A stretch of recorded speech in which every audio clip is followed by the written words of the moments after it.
Գերներ մեզ է այցելել Լատվիայի նախագահ Էդգար Ռինկևիչը, առաջարկում եմ ողջունենք նրան։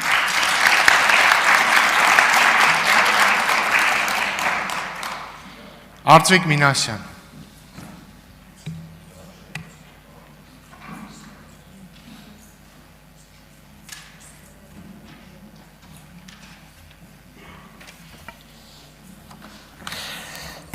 Նախ ողջույն պարոն նախագահ, լավ է որ եկել եք, բայց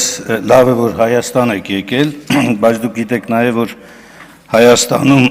ներկայումս նախընտրական փուլ է եւ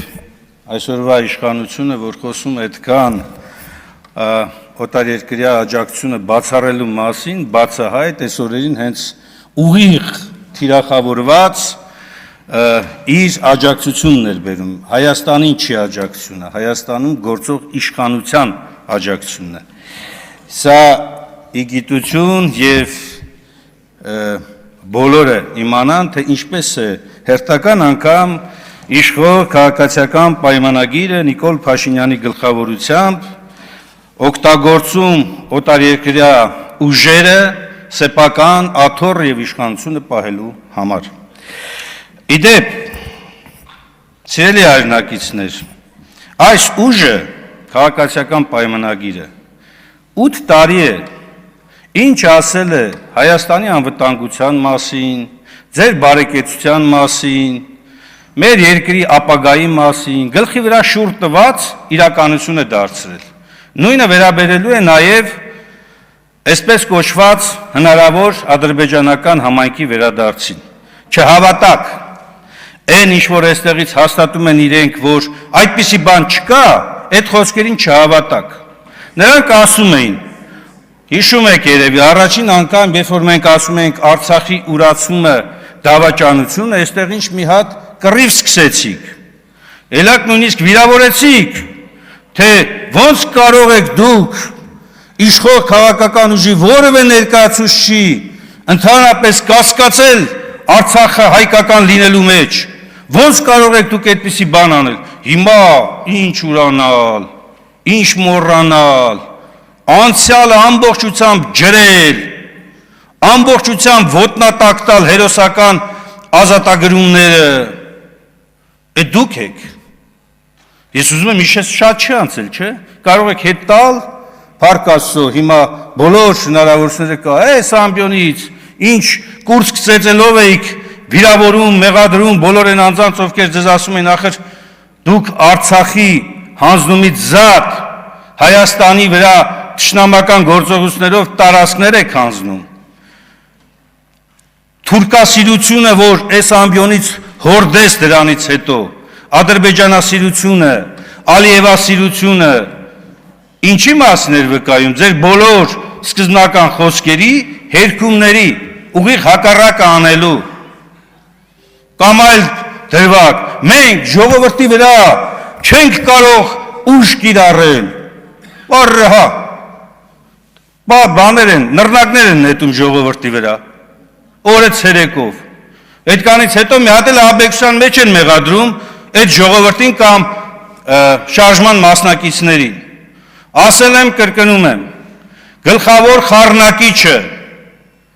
թե մարտի 1-ի, թե հունիսի 12-ի,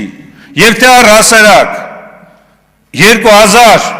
թվականի ծեսկում իրականացվող բոլոր գործողություններում եղել է և կա անձ Նիկոլ Փաշինյան անունով և նրա աջակիցները,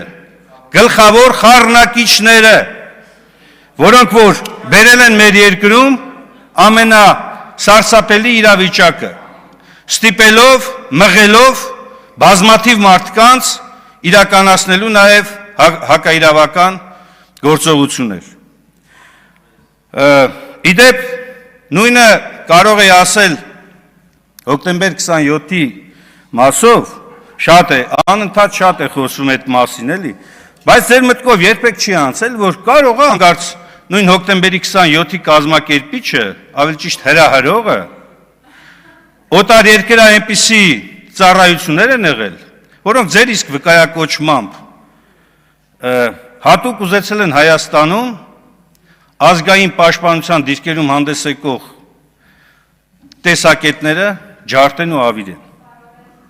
Կարող է հանկարծ ձեր մտքով անցնի, որ դա իսկապես թշնամական երկրների օրակարգի հարց է եղել։ Թուրք-ադրբեջանական օրինակ։ Կարող է ձեր մտքով երբևէ անցնի, որ դրանից հետո Հայաստանում ներքին խառնակցությունների մասնակցություն ունեցել է թուրք-ադրբեջանական տանդեմը։ Թե ձեր մտքով դա չի անցնում, որովհետև դուք շատ եք սիրում ցեղասպան ադրբեջանական իշխանություններին, բանտերում հայերին պահող, խոշտանգող թշնամիներին, դուք շատ եք սիրում, դուք շատ եք սիրում հայկական մշակութային ու կրոնական ժառանգությունը ոչնչացնող թշնամական գործողությունները, համարում եք, որ եթե չբարձրաձայնեք դրա մասին, չխոսեք դրա մասին, ապա խաղաղություն կհաստատվի։ Եթե այդպես է խաղաղությունը, որ կարող են ոչնչացնել հայկական մշակութային ժառանգությունը, ոչնչացնել գերեզմաները, պղծել գերեզմանները, այդպիսի խաղաղություն եք դուք երազում, այդպիսի խաղաղությունը գերեզմաներում է, այդպիսի խաղաղություն այս ժողովուրդը չի երազել։ Այո, ժողովուրդն ուզում է խաղաղություն, բայց ուզում է, որ այդ խաղաղությունը հարգանքի եւ արդարության վրա հիմնված լինի, ինչը դուք չեք բերել, չեք ապահովում եւ չեք էլ ապահովելու, որովհետեւ ձեր նպատակը ոչ թե իրական խաղաղությունը, այլ ձեր իշխանությունը պահելն է, թեկուզ հազարավոր զոհերի գներով։ Ու դուք վաղուց քաղաքացուն վերածել եք հպատակի եւ առաջարկում եմ ձեր կուսակցության անունը փոխեք, հպատակների տիրապետություն դարձրեք։ Ինչ քաղաքացու իրավունքի մասին եք դուք խոսում։ Երբ որ օրը ցերեկով ոտնահարում եք քաղաքացու իրավունքը, իսկ դուք գալիս եք այստեղ հպարտ տեսքով, հպարտ խոսքերով, հաստատում եք, որ ոստիկանությունը ճիշտ է արել։ Ոստիկանությանը շնորհակալություն եք հայտնում, որ մարդու գլուխ է կոտրում, որ գետնի փռած քաղաքացու արժանապատվությունն է ոչնչացնում։ Շնորհակալություն եք հայտնում։ Դա սուլթանապետության գնացող իշխանության վարքագիծ է։ Հպատակների մի ամբողջություն ունենաք, որպեսզի իրենք կարողանան ապահովել ձեր վերարտադրությունը։ Եվ այսօր, երբ որ նախընտրական շրջափուլում է իրավիճակը, դուք նորից ոչ միայն կեղծում, ստում, ուրանում, ամեն ինչը փորձում եք անել, որպեսզի հասարակությունը հետրական մոլորեցումների տակ գա եւ ձեզ քվեարկի։ Դրա համար է, որ օրինակ Ռուբեն Ռուբինյանը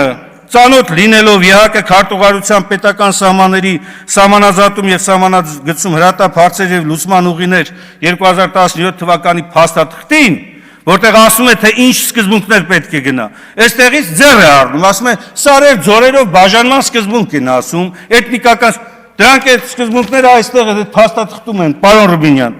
ու վստահ եմ դուք ծանոթ եք, կամ քննիչ հանձնաժողովի վերաբերյալ Անդրանիկ Քոչարյանի ասածը։ Պարոն Քոչարյան, ի տարբերություն ձեզ, ես հարգում եմ թե սահմանադրությունը եւ թե պետական անվտանգությունը։ Եվ երբ որ խոսում եք Հայաստան-Համայնքական հիմնադրամի մասին, կհարցնեք ԿՊ-ական այն անձանց, ովքեր որ եղել են այդ հանձնաժողովի մեջ, եւ նաեւ Հովիկ Աղազարյանինն էլ։ Իմ մոտեցումը ի՞նչն է եղել։ Ես պետական անվտանգությունն ու ազգային անվտանգությունը գերադասում եմ ցանկացած տիպի քաղաքական գործունեությունից։ Իսկ դուք խախտելով սահմանադրությունն ու ազգային ժողովի կանոնակարգ օրենք, արդեն որերորդ անգամ քննիչ հանձնաժողովին վերապահելով այլ նաև ժամկետներով գործելու հնարավորություն։ Դուք հիմա հանձնաժողովի զեկույցի նախագիծը ներկայացնում եք իբրև թե հաստատված զեկույց, չկա այդպիսի զեկույց։ Զեկույցը ընդունվում է մեծամասնությամբ։ Զեկույցը ընդունվում է մեծամասնությամբ, այդ զեկույցի տակ քանի ստորագրություն է։ Ինչ ասում։ Եվ իդեպ, եւ քանի որ դուք քննել եք այդ գործը եւ օգտագործում եք, ճակատում կրակային առաջին գծում գտնվող անձանց գործողությունները, այսպես ձեռը առնելով ասում եք պատահական վիրավորում ստացած Տիրան Խաչատրյանը եւ այլն։ Այդքանի անգամ եք պատահական վիրավորում ստացել։ Ես ուզում եմ հարցնել, երբ որ դուք մարդուն վարկաբեկում եք, գնահատում եք մարդու գործողությունը, դուք ինչ բարոյական իրավունքով եք նման գնահատականներ հնչեցնում։ Ձեր գործերին կծանոթանա անշուշտ իշխանափոխությունից հետո իրական արդարադատության գնացող դատախազը եւ քննչական մարմինները։ Այսօրվա թե դատախազությունը, թե իրավապահ ողջ համակարգը ծառայում է բացառապես մեկ նպատակի՝ վերարտադրել ձեր ռեժիմը, որը թուրք-ադրբեջանական տանդեմի սպասարկման համար է գնում։ Ես ելույթ կունենամ։